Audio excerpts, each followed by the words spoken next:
যুদ্ধ, রাজনীতি ও সংঘাতের গল্পে ঢাকা পড়লেও আফগানিস্তান আসলে এক প্রাচীন সভ্যতার দেশ। এখানে মিলেছে ইতিহাস, ইসলামী স্থাপত্য, শিল্পকলা, প্রকৃতির অসাধারণ রূপ। কখনো হিন্দুকুশ পর্বতের গর্বিত শিখর, আবার কখনো নীল হ্রদের শান্ত সৌন্দর্য। সব মিলিয়ে আফগানিস্তান যেন দক্ষিণ এশিয়ার এক রহস্যে মোড়া ইতিহাসের ভাণ্ডার। চলুন নতুন করে দেশটি ঘুরে দেখা যাক। এশিয়ার মানচিত্রে দক্ষিণ ও মধ্য এশিয়ার সংযোগ স্থলে অবস্থান আফগানিস্তানের। কৌশলগত এই অবস্থানের কারণেই দেশটি ইতিহাসে পরিচিত এশিয়ার হৃদয় নামে। প্রাচীনকালে এটি ছিল সিল্ক রোডের অন্যতম প্রধান কেন্দ্র, যার মধ্য দিয়ে ইউরোপ ও এশিয়ার বাণিজ্য চলত নিরবিচ্ছিন্নভাবে। উত্তরে তাজিকিস্তান, উজবেকিস্তান ও তুর্কমেনিস্তান, পূর্বে চীন ও পাকিস্তান, দক্ষিণে পাকিস্তান এবং পশ্চিমে ইরান, এই 5 প্রতিবেশী দেশ মিলে গড়ে তুলেছে আফগানিস্তানের সীমা। রাজধানী কাবুল, যা একাধারে দেশের রাজনৈতিক, সাংস্কৃতিক ও অর্থনৈতিক প্রাণকেন্দ্র। দেশটির ভূমি প্রধানত পাহাড়ি, বিশেষ করে হিন্দুকুশ পর্বতমালা আফগানিস্তানকে 2 ভাগে বিভক্ত করেছে। এখান থেকেই জন্ম নিয়েছে বহু নদী, যা দেশের কৃষি ও জীবনের মূল উৎস। দর্শনীয় স্থান বলতে আফগানিস্তান যেন এক অনন্য ভুবন। বামিয়ান উপত্যকা, যেখানে দাঁড়িয়েছিল বিশ্বের অন্যতম বৃহৎ 2টি বুদ্ধ মূর্তি, যা খ্রিস্টপূর্ব 6ষ্ঠ শতকের নিদর্শন।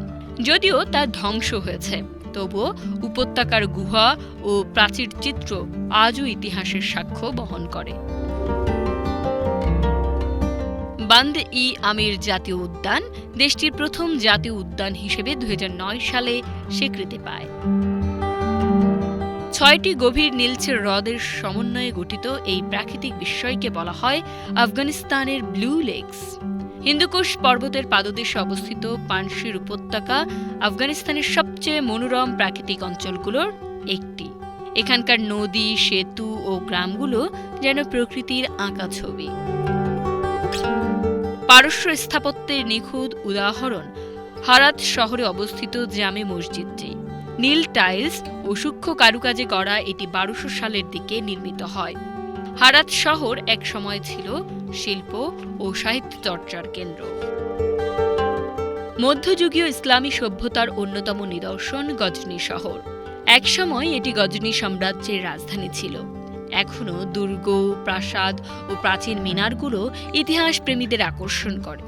এদিকে হিন্দুকুশ পর্বতের পাদদেশে অবস্থিত 65 মিটার উঁচু ইটের মিনার, মিনার-ই-জাম ইউনেস্কো বিশ্ব ঐতিহ্যবাহী স্থানের তালিকায় অন্তর্ভুক্ত। 1200 শতকে নির্মিত এই মিনারটি গজনি সাম্রাজ্যের স্থাপত্য কৌশলের অনন্য উদাহরণ। রাজধানী কাবুলের রয়েছে প্রাচীন বাবর গার্ডেন, কাবুল মিউজিয়াম এবং শহর জুড়ে বিস্তৃত ঐতিহাসিক বাজার। এখানকার পাহাড়ি দৃশ্য ও পুরনো মসজিদগুলো শহরটিকে করে তুলেছে ইতিহাস প্রেমীদের গন্তব্য। সভ্যতার জননী হিসেবে পরিচিত বাল্খ একসময়ে বৌদ্ধ ও পারস্য সভ্যতার মিলনস্থল ছিল।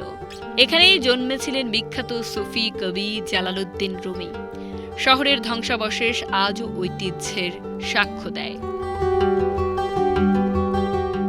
আধুনিক আফগানিস্তানের জন্মস্থান হিসেবে পরিচিত কান্দাহার শহরে রয়েছে বিখ্যাত শাহ মিন্দির মসজিদ, যেখানে সংরক্ষিত আছে নবী করিম সাল্লাল্লাহু আলাইহি ওয়াসাল্লামের পরিদেহ চাদর। আফগান সংস্কৃতি পারসিক, তুর্কি ও ভারতীয় ঐতিহ্যের মিশ্রণ। এখানকার সঙ্গীত, নাচ, পোশাক ও খাবার বহন করে সেই বৈচিত্র্যের রং। বিখ্যাত পারস্য কবি রুমি, যার কবিতা আজও বিশ্বজুড়ে অনুপ্রেরণার উৎস, তিনি জন্মেছিলেন আফগানিস্তানের বাল্খ অঞ্চলে। দেশটির খাবারের কথা বললেই আসে কাবুলি পোলাও, মান্তু বা স্টিমড ডাম্পলিং এবং বিভিন্ন রকম কাবাবের নাম, যা আফগান আতিথেয়তার প্রতীক। ইতিহাসে আফগানিস্তান ছিল একের পর এক শক্তিশালী সাম্রাজ্যের কেন্দ্রবিন্দু। আলেকজান্ডার দ্য গ্রেট থেকে শুরু করে চেঙ্গিস খান, ব্রিটিশ, সোভিয়েত এবং মার্কিন বাহিনীর উপস্থিতি দেশটিকে দিয়েছে এক জটিল ঐতিহাসিক পরিচয়। তবুও যুদ্ধ বিধ্বস্ত ধ্বংসস্তূপের মাঝেও আফগানিস্তান টিকে আছে নিজের ঐতিহ্য, স্থাপত্য ও মানুষের সাহসিকতায়। এদেশ যেন বারবার ভেঙে পড়ে, আবার নিজেই উঠে দাঁড়ায়।